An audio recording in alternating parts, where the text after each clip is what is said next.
Hello students. तो आज हम मैथ का क्लास 10th का पहला ही चैप्टर वास्तविक संख्या, उसकी देखो पहली प्रश्नावली है प्रश्नावली 1.1 के प्रश्न सोल्व करेंगे। प्रश्नावली 1.1 का पहला ही सवाल देखो। पहला सवाल क्या है, निम्नलिखित संख्याओं को अभाज्य गुणनखंड के गुणनफल के रूप में व्यक्त कीजिए। अब देखिए हमारे पास कुछ संख्याएं दी गई हैं, इन्हें हमें गुणनखंड के रूप में व्यक्त करना है। बेसिकली हमें इनके गुणनखंड करने हैं सभी संख्याओं के जितनी भी दी गई है हमें। देखो पहली संख्या दी गई है हमें 140। 140 के हम गुणनखंड कैसे कर सकते हैं, चलिए देखते हैं। देखो अगर आपसे बिल्कुल गुणनखंड करने नहीं आते तो ये वीडियो देखने के बाद आप बिल्कुल गुणनखंड सीख जाएंगे करने, किस तरीके से गुणनखंड किए जाते हैं। और बस आपको स्टेप बाय स्टेप इन चीजों को याद करना होगा कि गुणनखंड करते समय हमें क्या क्या याद रखना है। तो सबसे पहले आपको विभाज्यता के रूल याद होने चाहिए, जैसे 2 से विभाज्यता का रूल, 3 से विभाज्यता का रूल, 4 से विभाज्यता का रूल। अगर ये रूल याद है आपके तो आप बड़ी से बड़ी संख्या के भी गुणनखंड कर सकते हैं। अगर ये रूल आपके याद नहीं है तो आपके लिए गुणनखंड करना बहुत ज्यादा हार्ड हो जाएगा। देखते हैं पहला ही प्रश्न का पहला पार्ट। देखिए यहाँ पे लिखा हुआ है 140। 140 लिख लेंगे सबसे पहले, ये लिख लिया हमने 140। अब हम इसके फैक्टर करेंगे, ये 2 से विभाजित हो रहा है या नहीं हो रहा है। अगर 2 से विभाजित हो रहा है तो हम 2 से करेंगे, अगर 2 से नहीं हो रहा ना विभाजित तो फिर हम 3 से देखेंगे, अगर 3 से नहीं हो रहा तो 4 से देखेंगे। चलिए देख क्या 2 से हो जाएंगे, बिल्कुल हो जाएंगे क्योंकि लास्ट में 0 आएगा। 2 का विभाज्यता का रूल बोलता है जिन संख्याओं के लास्ट में 2, 4, 6, 8 या 10 होता है वह संख्या 2 से पूर्ण रूप से विभाजित हो जाती है। तो चलिए 2 का पार्ट इसमें पढ़ लेंगे 14 में, 2 सत्ते 14, यानी यहाँ पे 7 आ जाएगा और ये 0 ऐसी की ऐसी आ जाएगी। यहाँ पर क्या अब ये 2 से विभाजित हो जाएगा? हाँ बिल्कुल ही विभाजित हो जाएगा। ये 2 किसी भी संख्या के लास्ट में 0 आ रही ना वो 2 से पूर्ण रूप से विभाजित होगा, तो ये भी 2 से विभाजित हो जाएगा। तो हम यहाँ से 2 लिखेंगे और 2 का पार्ट 7 में पढ़ लेंगे। 2 का पार्ट 7 में 3 बार, 2 तिया 6। और देखो जब हम 7 में से 6 घटाएंगे तो 1 बचेगा, वो 1 हम यहाँ मन मन में सोच लेंगे कि यहाँ 1 लिखा हुआ है और ये 10 है यहाँ पर। तो हम क्या करेंगे, 2 का पारा 10 बार पढ़ेंगे, 2 पंजे 10, तो यहाँ पे कितना आ जाएगा, 5 आ जाएगा। तो देखिए अब क्या 2 से 35 को विभाजित किया जा सकता है? नहीं, 2 से 35 को विभाजित नहीं किया जा सकता। हम ये देखेंगे क्या 3 से विभाजित किया जा सके इसे।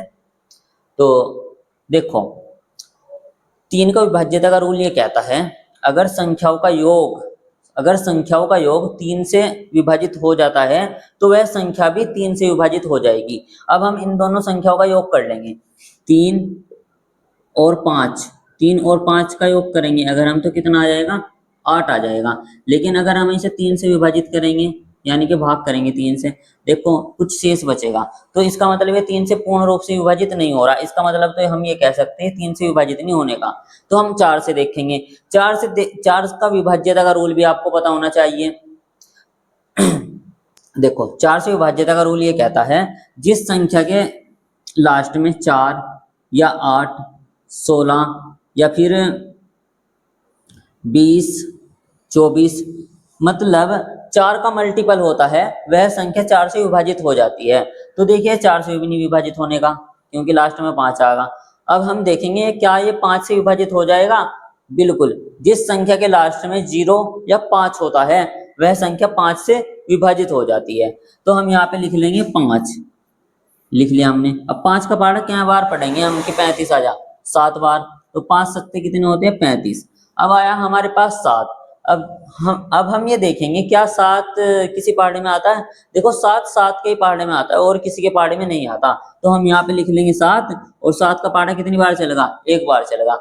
इस तरीके से हम गुणनखंड करते हैं जब हमारी विभाज्यता का रूल याद होता है। अगर हमारी विभाज्यता का रूल याद नहीं है तब भी आप गुणनखंड कर सकते हो इसी के 140 के। कैसे करोगे, चलो वो भी मैं आपको बता देता हूँ आप कैसे गुणनखंड करेंगे अगर आपके विभाज्यता का रूल याद नहीं है। तो चलिए देखते हैं, मैं इसे यहां से फेयर कर लूंगा। सबसे पहले देखो समझाने के लिए, बेसिकली मैं समझाने के लिए एक और तरीके से बताऊंगा तुम्हें 140 के गुणनखंड हम कैसे करेंगे। चलिए यहाँ पे लिख लेंगे हम ये हमने 140 लिख लिया यहाँ पर। अब ऐसा मान के चलेंगे कि हमारे से विभाज्यता के रूल याद नहीं है, ठीक है, तो हम क्या करेंगे, इसे 2 से भाग करके देखेंगे। इसे हम 2 से भाग करके देखेंगे इधरली साइड में, ऐसे यहाँ पर 2 से 140 को भाग करके देखेंगे। अगर 2 से पूरा पूरा भाग होगा तो हम यहाँ पे लिखेंगे, अगर 2 से पूरा पूरा भाग नहीं हुआ तो हम इसे यहाँ पे नहीं लिखेंगे, फिर हम 3 से देखेंगे, तब हम ऐसे करते हैं। तो चलिए, तो यहाँ पे 2 कपाड़ा के बार पढ़ लेंगे हम। 14 है यहाँ पे, 2 सत्ते 14, तो यहाँ पे 14 आगा पूरा पूरा है, 0 बची हुई हमारी, इसे 0 को यहाँ पे लिख देंगे।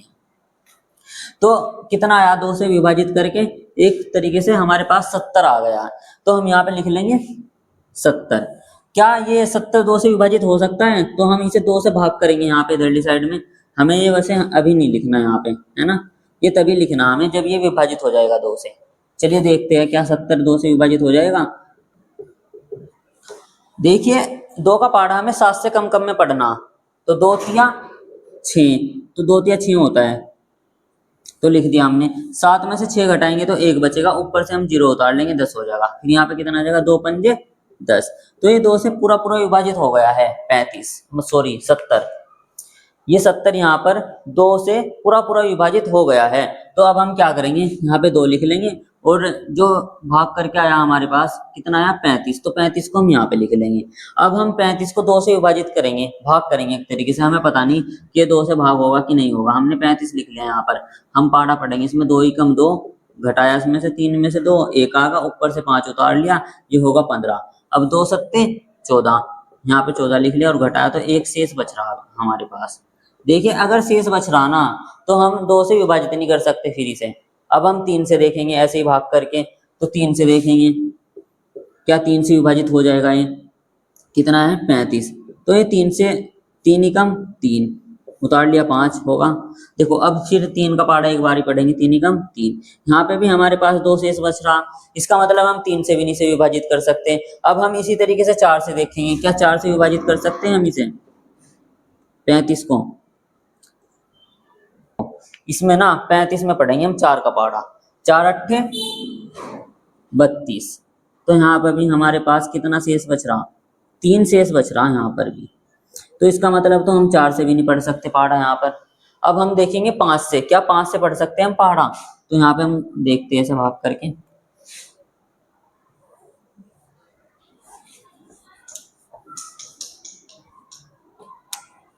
ये 35 है, 5 से देख लेंगे, 5 सत्ते 35, देखिए पूरा पूरा विभाजित हो गया है, 5 से पूरा पूरा विभाजित हो जाता है 35, तो हम यहाँ पे 5 लिख लेंगे, और कितनी बार कटा है 7 बार, तो 7 लिख लेंगे 7। अब देखिए 7 केवल 7 के पहाड़े में ही आता है, तो हम इसे 7 से विभाजित कर देंगे, 7 ही कम 7। देखिए अगर आपके विभाज्यता का रूल याद है, विभाज्यता का नियम याद है, तो भी आप इसे कर सकते हो। अगर आपके विभाज्यता के नियम याद नहीं है तब भी आप इसे कर सकते हो, पर जब याद नहीं होने के ना विभाज्यता के नियम आपके, तो आपको टाइम ज्यादा लगेगा। पहले आप 3 यहाँ पे 2 से देखोगे, 3 से देखोगे, 4 से देखोगे, तब जाकर आप 5 से देखोगे। लेकिन अगर नियम याद होगा ना आपके, आप डायरेक्ट करोगे इसे। देखो इसे करने में हमें बहुत ज्यादा टाइम लगा और इसे सोल्व करने में हमें बहुत कम टाइम लगा। तो अगर आप चाहते हो कि हम जल्दी से जल्दी गुणनखंड कर सके किसी भी नंबर के, तो आपको विभाज्यता के नियम याद करने पड़ेंगे, तभी आप बहुत तेजी से गुणनखंड कर सकते हो किसी भी संख्या के। तो चलिए अब हम देखते हैं 156 के।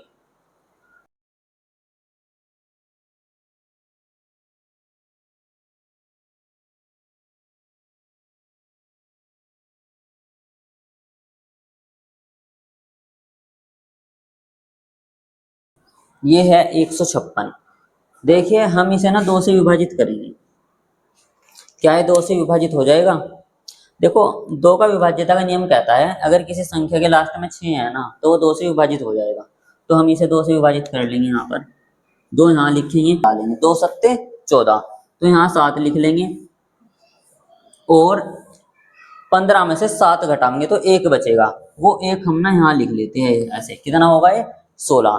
तो हम फिर 2 का पहाड़ा 16 में पढ़ते हैं, 2 अट्ठे 16, इस तरीके से हमारे पास कितना आएगा 78। अब फिर हम इसे 2 से डिवाइड कर लेंगे, 2 तिया 6, देखो 7 में से 6 घटाएंगे ना हम, तो एक बचेगा, वो एक हम यहाँ पे लिख लेंगे, कितना हो जाएगा 18। तो फिर हम क्या करेंगे, 2 नीम 18, फिर 2 से डिवाइड करेंगे हम इसे। अब देखिए ये 2 से डिवाइड नहीं होने का, क्योंकि लास्ट में क्या आ गया है, 9 आ गया है, तो हम इसे 3 से डिवाइड करेंगे। 3 एकम 3 और 3 तिया 9। अब देखिए 13 किसी भी पहाड़े में नहीं आता, केवल 13 के पहाड़े में ही आता है, तो हम इसे 13 से विभाजित करेंगे। 13 एकम 13। ये इसके भी 156 के इस तरीके से फैक्टर कर सकते हो आप। और जो आपके पास फैक्टर आएंगे ना, जैसे हमारे पास 140 है, 140 है, ये 140 के ये फैक्टर आए हमारे पास, 2 गुना 2 गुना 5 गुना 7 गुना 1, इस तरीके से लिख सकते हो। फिर आप इन्हें गुणनखंड के रूप में इस तरीके से रख लोगे आप। ये आपने फैक्टर कर लिए 140 के। अब ऐसे ही आपने 156 के अगर फैक्टर कर लिए, तो आप इसे कैसे लिखोगे, 2 गुना 2 गुना 3 गुना 13 गुना 1, इस तरीके से लिख लेते हैं, और फिर यही हमारे क्या हो जाते हैं, आंसर। अब हम ये है 3825, इसके फैक्टर करेंगे, लिख लेंगे सबसे पहले।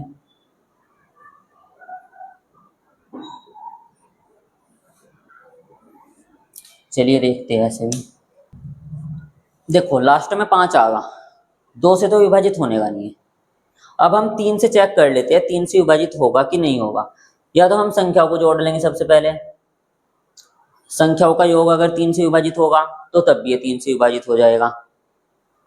3 और 8 11 और 2 13 और 5 18। 3 से 18 पूर्ण रूप से विभाजित हो जाएगा, इसका मतलब तो ये है, ये 3 से विभाजित हो जाएगा। चलिए देखते हैं। 3 एकम 3, 3 दूनी 6, यहाँ पर 8 में से 6 घटाएंगे तो बचेगा, हो जाएगा 22। 3 सत्ते 21, 22 में से 21 घटाएंगे तो एक बचेगा, हो जाएगा यहाँ पर 15। 3 पंजे 15, ये आ गया हमारे पास 3 से विभाजित करने पर। अब हम देखेंगे क्या ये 2 से तो होने का ही नहीं विभाजित, क्योंकि लास्ट में 5 है, तो 3 से देखते हैं। हम संख्याओं का योग करेंगे सबसे पहले, और फिर देखेंगे क्या वो 3 से विभाजित हो जाएगा पूरा पूरा। 5 और 7 12, 12 और 2 14 और 1 15। देखिए 3 के पहाड़े में 15 आता है, इसका मतलब तो ये 3 से विभाजित हो जाएगा। चलिए 3 से विभाजित करते हैं इसे। 3 चौक 12, अब है हमारे पास 7, 3 दूनी 6, 7 में से 6 घटाएंगे ना तो एक बचेगा, तो एक लिख लेंगे हम यहाँ पर, हो जाएगा 15। 3 पंजे 15। देखिए 3 से डिवाइड करने पर ये आता है। अब देखते हैं क्या 3 से फिर से डिवाइड किया जा सकता है इसे। 5 और 2 7, 7 और 4 11। अब की बार 3 से विभाजित नहीं किया जा सकता है। अब देखते हैं इसे 4 से भी नहीं हो पाने का, ये 5 से हो जाएगा विभाजित, क्योंकि लास्ट में 5 है। 5 अट्ठे 40। देखिए जब 42 में से 40 घटाएंगे तो 2 बचेगा, हो जाएगा ये 25, और पंजे पंजे 25, यानी 5 का पहाड़ा अगर 5 बार पढ़ेंगे तो 25 आ जाएगा। अब क्या ये 5 से विभाजित हो जाएगा, बिल्कुल हो जाएगा, क्योंकि लास्ट में 5 है। 5 एकम 5, 8 में से 5 घटाएंगे तो 3 बचेगा, और वो 3 हम यहाँ पे 5 से इधर लिखते हैं, तो ये हो जाएगा 35। 5 सत्ते 35, यहाँ पे 7 आ जाएगा। अब देखिए 17 है, 17 किसी भी पहाड़े में नहीं आता, केवल 17 के पहाड़े में ही आता है, तो हम क्या करेंगे, 17 ही लिख लेंगे यहाँ पर।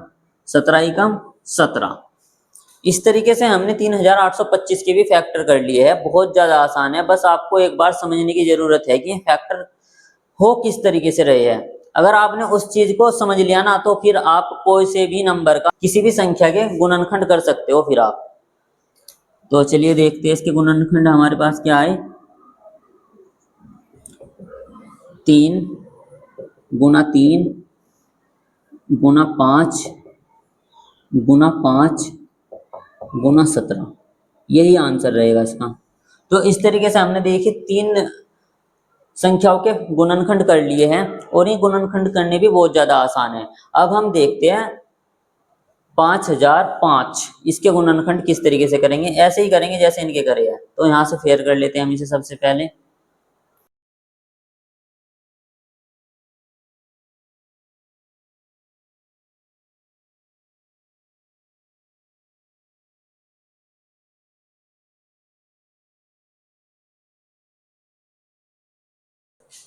चलिए देखते हैं पार्ट 4। अब ये है 5005, इसके भी फैक्टर कर लेंगे हम। देखिए लास्ट में 5 आ रहा है, ये 5 से भी डिवाइड हो जाएगा, तो इसे सबसे पहले हम 5 से ही विभाजित करेंगे। 5 यहाँ पर लिख लेंगे, 5 एकम 5, 0 ऐसे की ऐसी, और 5 एकम 5। अब देखिए 2 से विभाजित करके देखते हैं, 2 पंजे 10, फिर यहाँ पे नहीं हमारा पारा चलने का इसमें, ये तो वैसे भी नहीं चलने का क्योंकि लास्ट में 1 आएगा। 3 से भी नहीं हो पाने का विभाजित, 3 तिया 9, 10 हो जाएगा, 3 तिया 9, फिर 11 बचेगा यहाँ पर, 3 से कटने का नहीं 11, तो ये 4 से भी नहीं होने का, 5 से भी नहीं होने का विभाजित, 6 से भी नहीं होने का ये। अब हम देखते हैं 7 से हो जाएगा विभाजित, तो 7 ही कम 7 है, 10 में से 7 घटाएंगे 3 बचेगा, हो जाएगा 30, 7 चौक 28, 28 में से 30 में से 28 घटाएंगे बचेगा 2, हो जाएगा 21, 7 तिया 21। इसका मतलब ये 7 से विभाजित हो जाएगा, तो हम यहाँ पर लिख लेंगे 7, और यहाँ पे 7 का फाड़ा एक बार चला, तो हमने क्या करा, 10 में से 7 घटाया, 10 में से 7 घटाने पर कितना बचा हमारे पास, 3। अगर हम 7 का फाड़ा एक बार पढ़ेंगे तो हम 10 में से 7 घटाएंगे, 10 में से 7 घटा के 3 बचेगा, वो 3 हम यहाँ पे लिखेंगे, हो जाएगा 30। जब ये 30 होगा ना, तो हम ना 7 का फाड़ा 30 में पढ़ेंगे, तो 7 चौक 28। अब देखिए 30 में से ना हम इस 30 में से हम 28 घटाएंगे, 28 घटाने पे कितना आ जाएगा, 2। जो 2 आया ना हमारे पास, उस 2 को हम यहाँ पर लिखेंगे। अब देखते हैं हम, क्या 7 के पाड़े में 21 आएगा, बिल्कुल, 7 तिया 21। इस तरीके से हम गुणनखंड करते हैं। अब चलिए देखते हैं, क्या ये 2 से विभाजित हो जाएगा, होने का नहीं, 3 से भी नहीं होने का, 4 से भी नहीं होने का, 5 से भी नहीं, 6 से भी नहीं, 7 से भी नहीं, 8 से भी नहीं, 9 से भी नहीं, ये 10 से भी नहीं होने का विभाजित, 11 से। देखिए 11 से विभाजित हो जाएगा, मतलब मैं कह सकता हूँ आपको अपने आप देखना है नहीं विभाजित करके। जब आप 11वें नंबर पे पहुंचोगे ना, तो आपको दिखाई देगा कि ये 11 से विभाजित हो गया है, तो हम यहाँ पर लिख लेंगे 11। और देखिए 11 का पहाड़ा एक बार पढ़ेंगे, 11 एकम 11। अगर हमने 11 का पहाड़ा एक बार पढ़ा तो हम 14 में से 11 ही घटा लेंगे, तो कितना बचेगा, 3, और 3 यहाँ पहले से भी है, तो कितना हो जाएगा, 33। अब हम 11 का जो पहाड़ा पढ़ेंगे वो 33 में पढ़ेंगे, 11 तिया कितना होता है, 33। अब हमारे पास यहाँ पे 13 आ गया है, 13 केवल 13 के पहाड़े में ही आता है, तो हम क्या करेंगे, 13 से डिवाइड कर देंगे, इसे 13 से विभाजित कर देंगे, इसे 13 एकम 13। देखिए 5005 के फैक्टर कितने आए, 5 गुना 7 गुना 11 गुना 13, ये फैक्टर आए, और यही हमारा क्या रहेगा, आंसर। और एक बात और बताऊं मैं तुम्हें, अगर हम इन सब के गुणा करेंगे ना, तो हमारे पास 5005 ही आना चाहिए। अगर इन सब के गुणा करके 5005 नहीं आ रहा, तो इसका मतलब हमने गुणनखंड करने में कोई गलती कर दी है। अगर इन सब की गुणा करने पर 5005 नहीं हमारे पास आ रहा, तो हम ये सोच सकते हैं कि हमने कोई गलती कर दी सवाल सोल्व करने में। चलिए अब देखते हैं ये 7429, इसके फैक्टर देखते हैं करके। यहाँ पर लिख लेंगे सबसे पहले 7 4 2 9। देखिए इसे 2 से विभाजित देखते हैं करके, 2 से तो ये होने का नहीं क्योंकि लास्ट में 9 आ गया, 3 से करेंगे तब भी नहीं होने का विभाजित, 4 से करेंगे तो 4 से भी विभाजित नहीं होने का ये। ऐसे ही हम सभी संख्याओं से देखेंगे ना, तो ये 17 से जाकर विभाजित होगा, तो हम यहाँ पे लिख लेंगे 17। और 17 का पाढ़ा हम 74 से कम कम पढ़ेंगे, 17 एकम 17, 17 दूनी 34, 17 ते 51, 17 चौके 68, तो यहाँ पे लिख लेंगे 4, और 74 में से ना 68 घटाएंगे।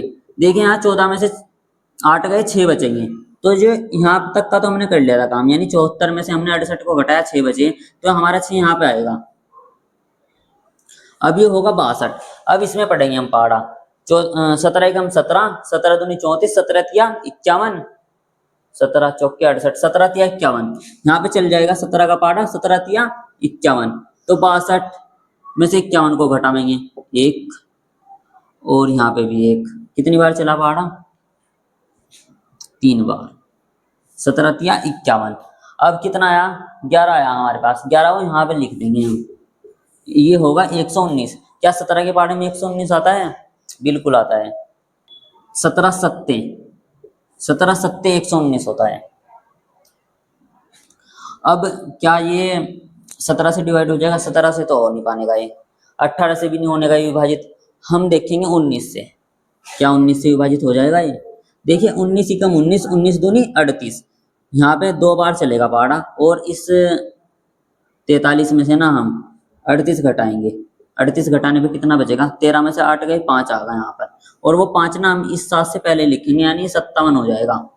कितना हो जाएगा ये, 57। अब देखते हैं 19 के पहाड़े में 57 आता है, बिल्कुल आता है। तो यहाँ पे लिख लेंगे 3, क्योंकि 19 या 57 होता है। अब देखिए 23 है हमारे पास, 23 केवल 23 के पहाड़े में आएगा और किसी भी पहाड़े में नहीं आने का। तो हम यहाँ पे लिख लेंगे 23 एकम 23। तो यहाँ पे फैक्टर करने पर हमारे जो फैक्टर आए ना इसके 7429 के, तो वो लिख लेंगे हम 17 गुना 19 गुना 23, ये आंसर रहेगा।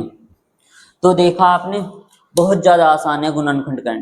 अगर आपको गुणनखंड करनी सीखने हैं तो आपको ज्यादा से ज्यादा प्रैक्टिस करनी पड़ेगी अलग अलग नंबर लेकर। अब हम देखेंगे प्रश्न नंबर 2। प्रश्न नंबर 2 में क्या है, पूर्णांकों के निम्नलिखित युग्मों के HCF व एलसीएम ज्ञात कीजिए तथा इनकी जांच कीजिए कि दो संख्याओं का गुणनफल बराबर होता है HCF गुना एलसीएम। देखिए हमारे पास अगर दो संख्या है, जैसे हमारे पास है 10 के अगर हम फैक्टर करेंगे 2 गुना 5 आ जाएगा। वहीं हम 12 के फैक्टर करेंगे 2 गुना 3, ये आ जाएगा। अब हम अगर HCF देखना हमें इनका कि HCF क्या होगा, जो संख्या दोनों में कॉमन होगी, जैसे 2 यहाँ पे भी है यहाँ पे भी है, तो 2 होगा इसका HCF है। और एलसीएम में क्या होता है, एलसीएम में जो कॉमन होता है वो तो लिख ही लेते हैं हम, कॉमन लिख लिया हमने सबसे पहले। जो बचा हुआ, देखिए ये बचा हुआ था तो ये भी लिखना पड़ेगा हमें यहाँ पर। अब देखिए यहाँ पे कितना आएगा, 2 पंजे 10, 10 या 30 और 30 दूनी 60, यानी कि एलसीएम कितना आएगा 60। हम ये कह सकते हैं जो कॉमन होते हैं ना दोनों गुणनखंडों में, किसी भी नंबर के दोनों गुणनखंडों में जो कॉमन संख्या होती है उसे HCF कहते हैं, और दोनों संख्याओं के गुणनखंडों में जो कॉमन संख्या होती है उसे तो लिख ही लेते हैं, जो बची हुई बाकी संख्याएं होती है उन्हें भी लिख लेते हैं। जो इन सब की गुणा करके आता है वो एलसीएम होता है।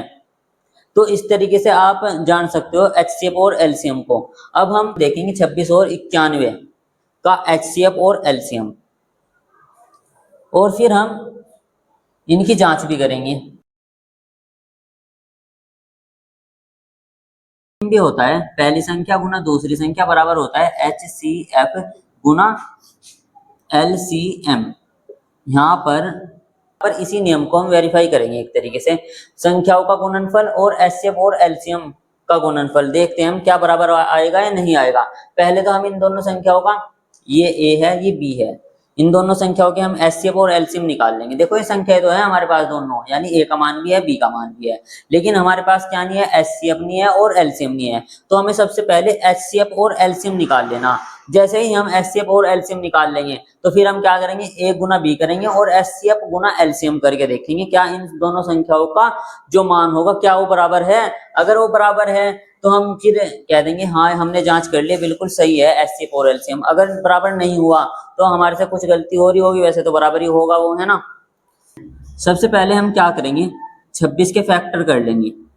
26 के फैक्टर करने पे कितना आएगा, 2 से विभाजित करेंगे इसे, 2 एकम 2, 2 तिया 6 और 13 एकम 13। तो 26 के तो फैक्टर यहाँ पे हो गए। 26 बराबर 2 गुना 13 गुना 1 लिखना चाहो लिख सकते हो इसे, एक को चाहे छोड़ भी सकते हो, मर्जी है आपकी। एक के लिए है ओनली ये बात, और किसी संख्या को नहीं आप छोड़ सकते। कभी आप 13 को छोड़ दो या 2 को छोड़ दो। देखिए अब 91 91 की भी हम फैक्टर कर लेंगे। देखिए क्या 2 से विभाजित हो जाएगा, 2 से बिल्कुल भी नहीं होने का विभाजित। तो हम देखते हैं 3 से, 3 से भी नहीं होने का विभाजित, 4 से भी नहीं होने का, 5 से भी नहीं, 6 से भी नहीं, ये 7 से हो जाएगा। 7 एकम 7, 9 में से 7 घटाएंगे तो 2 बचेगा, और यहाँ पे 1 है तो 21 हो जाएगा। 7 तिया 21 यानी 13 आ जाएगा। फिर 13 को 13 से डिवाइड कर देंगे, 13 एकम 13। तो यहाँ पे कितना आएगा, देखो 9 जो है 91 बराबर आ जाएगा 7 गुना 13 गुना 1। अब हम HCF निकाल लेंगे इनका, HCF का मतलब होता है कॉमन, दोनों संख्याओं के गुणनखंडों में जो कॉमन होगा ना वो ही क्या होगा, HCF होगा। देखिए 13 यहाँ पर है और यहाँ पर भी है तो हम 13 लिख लेंगे। 13 गुना 1, तो यहाँ पे HCF कितना आगा, HCF कितना आगा 13। अब देखते हैं हम LCM, LCM कितना होगा। देखिए जो कॉमन है उसे तो लिख ही लेंगे हम, सबसे पहले 13 को तो लिख ही लिया हमने, जो बची हुई संख्या है उन्हें भी लिख लेंगे। देखिए 2 बच रहा और 7 बच रहा, 2 गुना 7 गुना 1, एक भी है दोनों में तो एक भी लिख सकते हो आप। अब देखिए इन सब की गुना करके देखेंगे क्या आएगा हमारे पास, जो गुना करके आएगा ना वही हमारा LCM होगा। देखिए 7 दूनी 14, 14 की गुना 13 में कर लो, या फिर 13 दूनी 26, 26 का पारा 7 बार पढ़ लो। तो हम क्या करेंगे, 26 का पारा 7 बार पढ़ लेंगे। 7 छिंग 42 का 2 का हासिल को 4, 7 दूनी 14 और 4 18, तो कितना आ जाएगा 182। देखिए हमारे पास पहली संख्या भी है 26, दूसरी संख्या भी है 91 और HCF का मान भी है 13 और LCM का मान भी है 182। अब हमारे पास सभी संख्याएं आ गई, तो अब हम इस रूल में रख के देखते हैं क्या ये बराबर है। अगर ये दोनों बराबर हो गए तो हमने जांच कर ली, अगर ये बराबर नहीं हुए तो हमारी जांच गलत होगी फिर ये, है ना। तो चलिए देखते हैं, A गुना B लिख लेंगे, A गुना B, इन दोनों की 26 गुना 91, इन दोनों की गुना करके देखेंगे, गुना करके क्या आएगा। तो यहाँ पे लिख लेंगे हम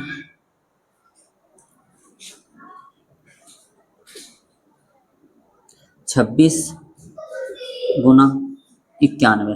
देखो एक का पारा 6 में पढ़ेंगे 6 आ जाएगा, एक का पारा 2 में पढ़ेंगे 2 ही आ जाएगा, और यहाँ गुना का निशान।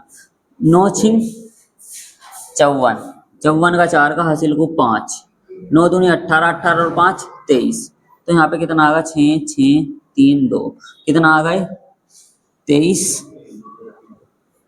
66। तो देखिए A गुना B करने पर 23 66 आएगा। अब देखेंगे HCF और LCM के गुना करने पर भी यही आएगा का 23 66। अगर 23 66 आ गया तो हम वेरीफाई कर लिया फिर हमने, अगर ये नहीं आया तो फिर ये वेरीफाई नहीं हो पाने का, फिर तो कुछ गलती कर दी होंगी हमने इनमें, अगर ये दोनों एक जैसे नहीं आई। मतलब A गुना B का मान भी हमारा सही एक जैसा ही आना चाहिए और HCF और LCM का मान भी एक जैसा ही आना चाहिए। चलिए अब HCF और LCM लिख लेंगे, HCF गुना LCM इक्वल टू कितना है हमारे पास 13 HCF है और 182 LCM है, 13 182। अब इन दोनों के गुना करके देखते हैं क्या आएगा। 1 8 2, देखते हैं इन दोनों की गुना करके। 3 दूनी 6, 3 अट्ठे 24, 24 का 4 का हासिल को 2, 3 एकम 3 और 2 5। अब एक की गुना कर लेंगे, जूं का तू आ जाएगा। अब जोड़ लेंगे इन्हें, 6 8 5 13 का 3 का हासिल को 1, 1 और 1 2। तो देखिए यहाँ पर भी हमारे पास कितना आएगा 23 66, यहाँ पे भी हमारे पास आ गया है 23 66। तो हमने वेरीफाई भी कर लिया है इस रूल के अनुसार, इस नियम से हमने क्या कर लिया है वेरीफाई कर लिया है। और इसका मतलब तो ये हुआ कि जो हमारा HCF और LCM है बिल्कुल सही है उनके आंसर। देखो फर्स्ट पार्ट में हमने देख लिया, यहाँ पे लिखा हुआ दो संख्याओं का गुणनफल A और B, इसका मतलब यही है दो संख्याओं का गुणनफल यही हो, पहली संख्या और दूसरी संख्या का अगर हम गुना कर देंगे ना ये गुणनफल आगा हमारे पास यहाँ पर। और यहाँ पे बोला हुआ बराबर होता है HCF गुना LCM के, तो ये बराबर भी आगा HCF गुना LCM के। देखिए दोनों के मान एक जैसे आ गए, बस इतना ही चेक करना था हमें से। अब हम प्रश्न नंबर 2 देखते हैं, सबसे पहले HCF निकाल लेंगे फिर LCM निकाल लेंगे। चलिए देखते हैं, फेयर कर लेंगे सबसे पहले हम इसे।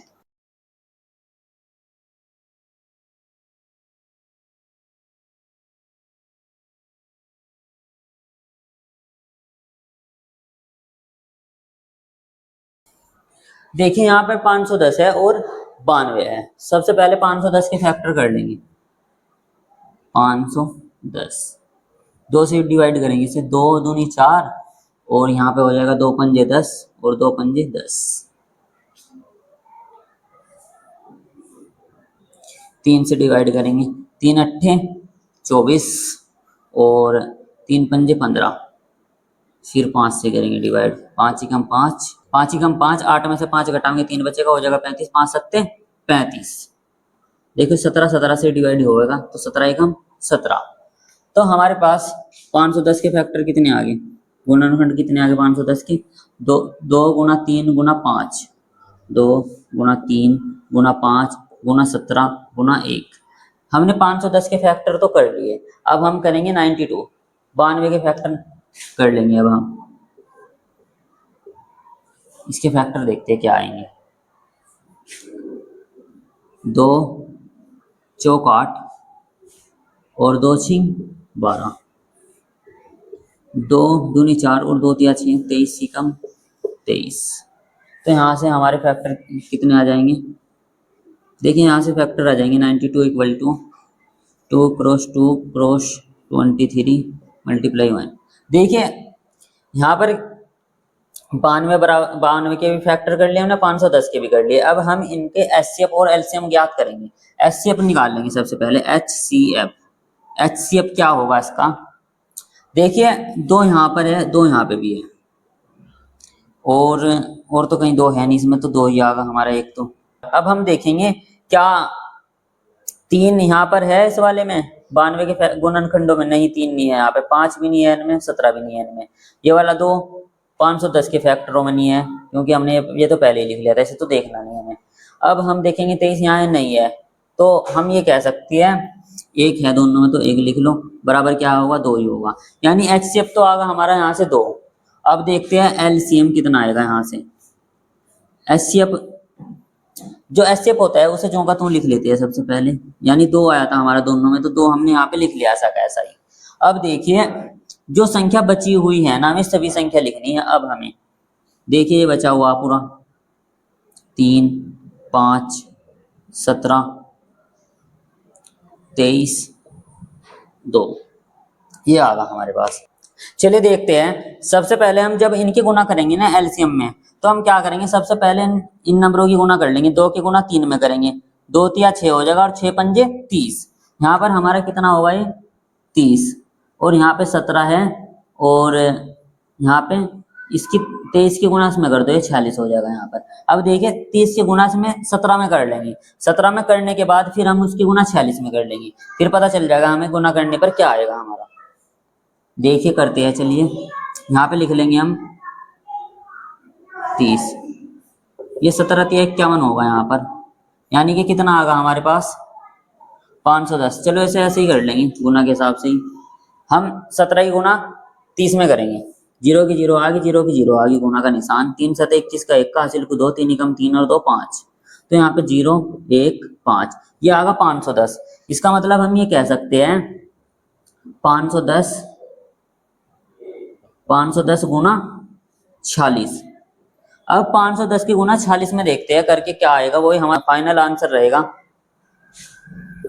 510 और 46, 6 की गुना 0 में करेंगे 0, 6 की गुना 1 में करेंगे 6 ही आ जाएगा यहाँ पर, 6 पंजे 30, 4 की 0 में 0, 4 एकम 4 और 4 पंजे 20। अब देखते हैं क्या आएगा, यह आ गया है 23,460। तो हमारा एलसीएम कितना आया 23,460। तो हम इसे लिख लेंगे यहाँ पर, इसे फेयर कर लेंगे पहले तो यहाँ से। देखो इन सब की गुना करने पर कितना आया हमारे पास 23,460। तो देखिए एचसीएफ तो 2 है और एलसीएम कितना 23,460। अब हम जो हमारा नियम है वो पहली संख्या गुना दूसरी संख्या बराबर होता है एचसीएफ गुना एलसीएम, उसके अनुसार देख रूल क्या, पहली संख्या गुना दूसरी संख्या बराबर होता है एचसीएफ गुना एलसीएम।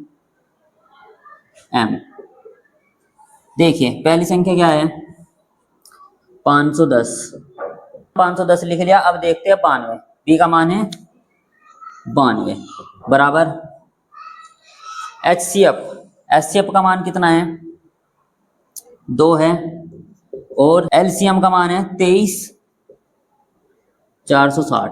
देखिए अगर हम इन दोनों की गुना करके देखेंगे क्या आएगा, इन दोनों की गुना कर लेंगे और इन दोनों की भी गुना कर लेंगे, अगर ये दोनों बराबर होगी तो इसका मतलब हमारा जो एचसीएफ और एलसीएम का मान है वो बिल्कुल सही है। चलिए देखते हैं, पहले इसकी 510 की गुना कर लेंगे, इधर 510 की गुना 92 में कर लेंगे, 510 की गुना 92 में कर लेंगे, यहाँ पर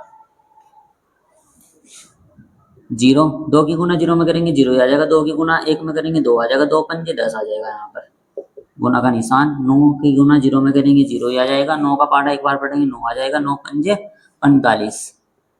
तो यहाँ पर कितना आएगा 0 2 9 6 4, कितना आया है 46,920, 46,920।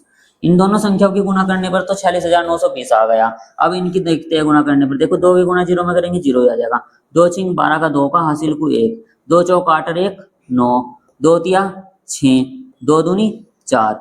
अब देखते हैं यहाँ पर, देखिए दोनों संख्या बराबर आ गई, 46,920 46,920। इसका मतलब ये है कि जो हमारे एचसीएफ और एलसीएम है बिल्कुल सही है, हमने वेरीफाई भी कर लिया है। अब हम देखते हैं पार्ट 3। देखो यहाँ पे लिख लेंगे हम 336 और 54, 336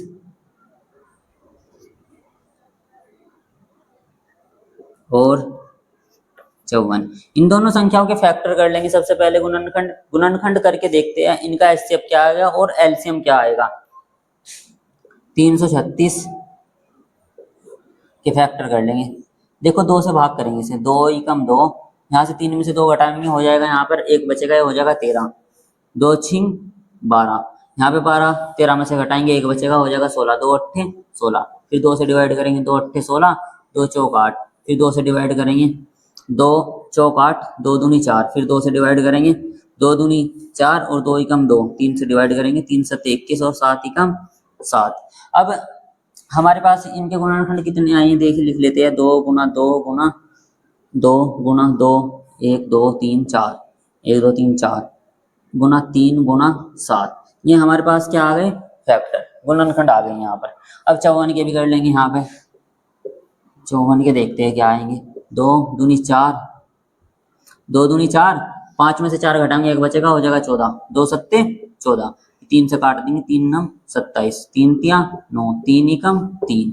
तो यहाँ पर कितना आएगा, देखिए 54 के फैक्टर कितने हैं यहाँ पर, 3 गुना 3 गुना 3 गुना, सॉरी यहाँ पे 2 है, ये 2 गुना 3 गुना 3 गुना 3, बस यही है, ये फैक्टर आ गए। अब हम एचसीएफ देख लेंगे इनका, एचसीएफ देखिए 2 यहाँ पर है 2 यहाँ पे भी है तो लिख लो 2। अब 3 देखो 3 यहाँ पे है और यहाँ पे भी है 3, तो 3 भी लिख लो। तो एचसीएफ तो होगा 6, क्योंकि और ऐसी संख्या नहीं है इनमें दोनों में ही, देखिए 2 यहाँ पे है पर यहाँ नहीं है, 2 यहाँ है यहाँ नहीं है, 7 यहाँ है पर यहाँ नहीं है, ऐसे ही 3 यहाँ पे है पर इनमें नहीं है। जिन पे हमने सही का निशान लगा दिया उन्हें नहीं हमें देखना, सिर्फ उन्हें देखना जिन पे सही का निशान नहीं लगा। जैसे 3 यहाँ पे है ऊपर नहीं है, क्योंकि ये तो हमने पहले ही रख दिया यहाँ पे उठाकर यहाँ से। तो हमारा जो एचसीएफ आया वो कितना आया 6। अब देखते हैं एलसीएम, एलसीएम क्या होगा, पहले जो कॉमन है उन संख्याओं को लिख लेंगे, 2 गुना 3। अब कॉमन क्या नहीं है, 1 2 3, ये कॉमन नहीं है, 1 2 3 और ये 7, और क्या बच रहा है यहाँ पे, देखो यहाँ 3 गुना 3 बच रहा, तो इन्हें भी लिख लेंगे 3 गुना 3। इन सब की गुना करेंगे अब की बार, फिर हम जो गुना करके आएगा ना इन सब की, वही हमारा क्या होगा एलसीएम होगा। बिल्कुल आसान तरीके से बता रहा है, अगर ऐसे करोगे ना गलती बिल्कुल भी नहीं होगी तुम्हारे से, बस तुम्हारे फैक्टर सही होने चाहिए। अब देखते हैं गुना करके क्या आएगा, देखिए 2 तिया 6, 6 दूनी 12, 12 दूनी 24, 24 दूनी 48, ये होगा 48। और यहाँ तक का कर लिया हमने, कितना हो रहा है यहाँ तक 48, 7 देखो 3 तिया 9, 9 सत्ते 63, तो यहाँ पे 63 आ रहा है। तो देखिए हम ना छोटे छोटे 2 पार्ट्स में डिवाइड करेंगे इन्हें, फिर गुना करेंगे इनकी। अगर हम लंबी गुना एक साथ करने की कोशिश करेंगे तो गलती होने के चांस बहुत ज्यादा बढ़ जाते हैं, और अगर ऐसे करेंगे तो गलती होने के चांस बहुत ज्यादा कम हो जाते हैं। तो अब हम देखते हैं 48 और 63 की गुना करने पर क्या आएगा, 3 अट्ठे 24, 24 का 4 का हासिल को 2, 8 छिंग 48 और 2 50, 4 तिया 12 का 2 का हासिल को 1, 4 छिंग 24 और 1 25, यहाँ पे आ जाएगा 4 2 10 की 0 हासिल को 1, 30 24। तो इनकी गुना करने पर कितना आ जाएगा 3024। तो एलसीएम तो 3024 है और एचसीएफ 6 है। अब देखते हैं हम क्या पहली संख्या गुना दूसरी संख्या बराबर होगी एचसीएफ गुना एलसीएम के, इसे मैं डाल दूंगा यहाँ से। चलिए रूल क्या है ये, पहली संख्या गुना दूसरी संख्या बराबर HCF गुना LCM। देखिए पहली संख्या क्या है, 336 है, 336 लिख लेंगे। और दूसरी संख्या क्या है, 54, 54 लिख लेंगे।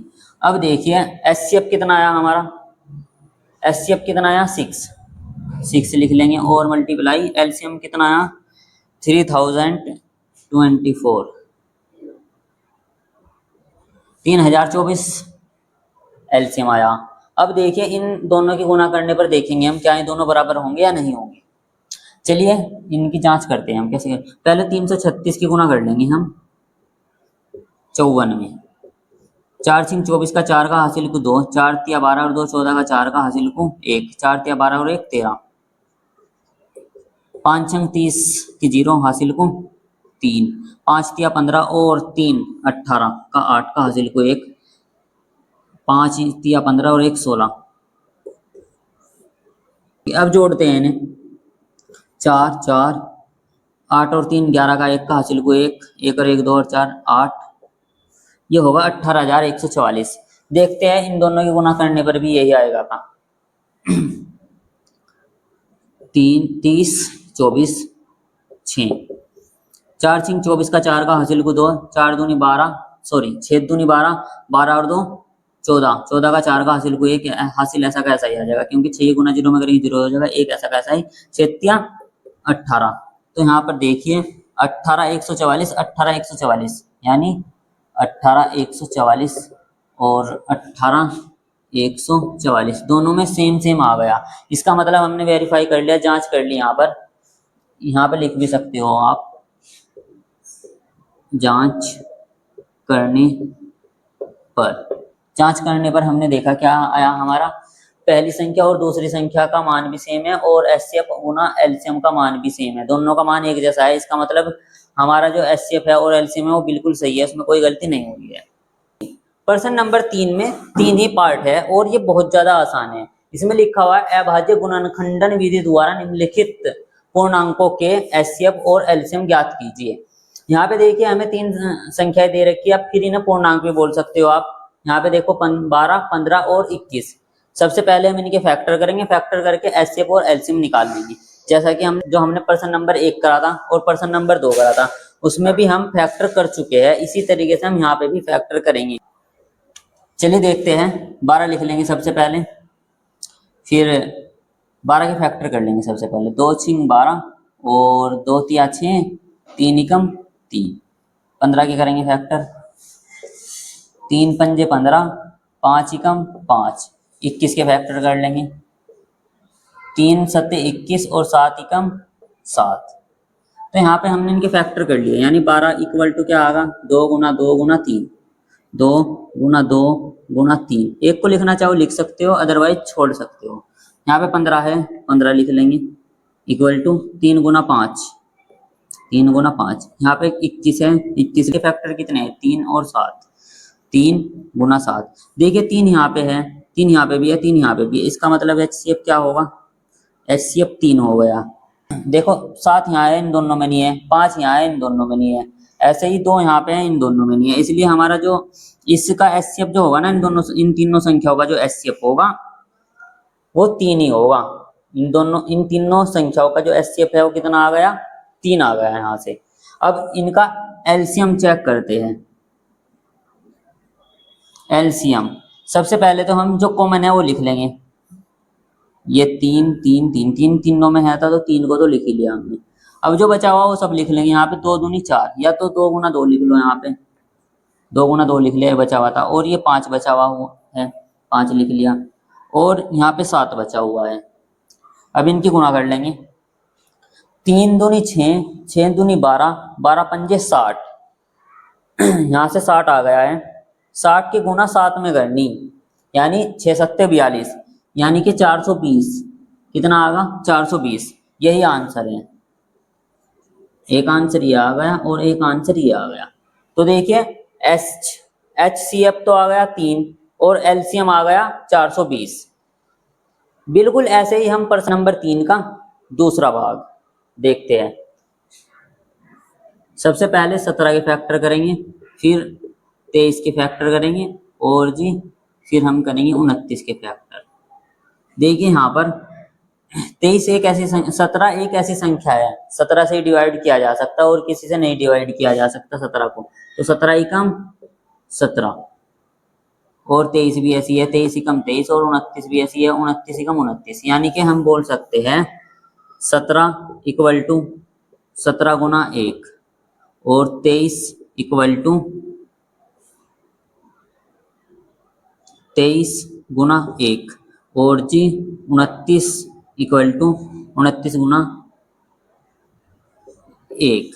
इनका जो HCF होगा ना कितना होगा, देखो तीनों में एक है तो एक तो HCF होगा। देखो यहाँ 17 है पर यहाँ नहीं है, यहाँ 23 है पर यहाँ नहीं, मतलब ये तीनों संख्या अलग अलग है। तो हम HCF में नहीं और संख्या ले सकते, हम HCF में वही संख्या लेते हैं जो एक जैसी हो और तीनों में ही हो। तो LCM देखते हैं अब, LCM। LCM में क्या है, तीनों संख्याओं को लिख लेंगे 17 गुना 23 गुना 29 गुना 1। अब हम क्या करेंगे, इन तीनों संख्याओं की गुना करके देखेंगे, जो गुना करके आएगा ना वो क्या होगा एलसीएम। यहाँ से 17 की गुना 23 में कर लेंगे, 17 23, 3 सते 21 का 1 का हासिल को 2, 3 एकम 3 और 2 5, गुना का निशान लगाएंगे, 2 सत्ते 14, 14 का 4 का हासिल को 1, 2 एकम 2 और 1 3, 1 9 3। तो यहाँ पे कितना आ गया हमारा 391। अब हम 391 की गुना 29 में कराएंगे,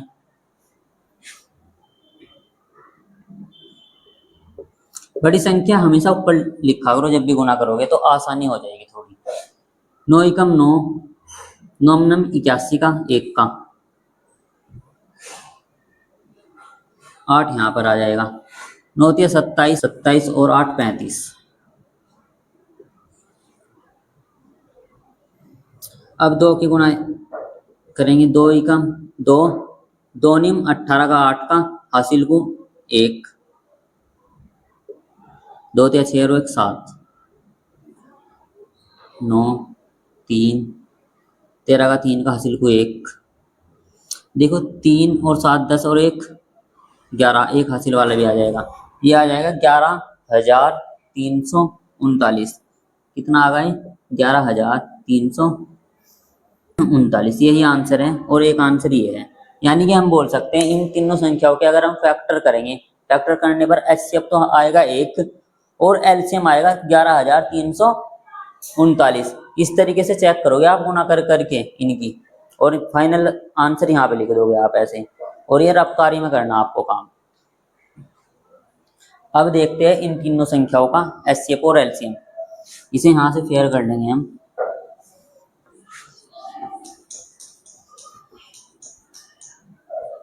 देखिए हम इनके डायरेक्ट HCF और वो लिख लेंगे फैक्टर। 8 के क्या हो जाएंगे 2 गुना 2 गुना 2, क्योंकि 2 दूनी 4, 4 दूनी 8। ऐसे ही 9 के भी कर लेंगे हम, 3 तिया 3, 3 के गुना 3 में करेंगे ना 9 आ जाएगा, 3 तिया 9। अब 21 लिख लेंगे, 21 में क्या होगा 3 गुना 7, 3 सते 21। इसका HCF कितना होगा, देखिए 3 3 3, अच्छा 3 तो है ही नहीं किसी में भी, 2 भी नहीं है 7 भी नहीं है, तो HCF 1 हो जाएगा। इन सब की गुना में 1 भी है, हर एक फैक्टर में आता है 1, हर नंबर के नीचे 1 आएगा। तो 1 हम लिखना चाहे तो लिख भी सकते हैं, अदरवाइज छोड़ भी सकते हैं। तो हम यहाँ 1 लिख लेंगे क्योंकि इसमें कोई भी कॉमन नहीं आ रहा हमारे पास, तो इसलिए हमने क्या लिख लिया 1 लिख लिया HCF। अब LCM क्या होगा, LCM में तीनों संख्या आ जाएगी, ये सारे फैक्टर आ जाएंगे यहाँ पर, 2 गुना 2। देखिए हम क्या करेंगे, यहाँ पर हमें पता 8 के जो गुणनखंड होंगे में ये है, 9 के जो गुणनखंड होंगे में ये है, और 21 के जो गुणनखंड होंगे में ये है। तो हम क्या करेंगे, इन गुणनखंडों को ना लिख के हम यही संख्या भी लिख सकते हैं यहाँ पर, 8 गुना 9 गुना 21। तो यहाँ पे कितना हो जाएगा 8 निम 72, और 72 की गुना 21 में कर लेंगे। 72 की गुना 21 में करके ना हमारा फाइनल आंसर आ जाएगा, LCM आ जाएगा हमारा। चलिए यहाँ पे देख लेंगे हम इसे करके, 72 और 21, 2 के गुना 1 में करेंगे 2 ही आ जाएगा यहाँ पर, 1 के गुना 7 में करेंगे 7, 2 दूनी 4 और 2 सत्ते 14, 2 4 7 11 का 1 का हासिल को 1 5, ये आ जाएगा 1512।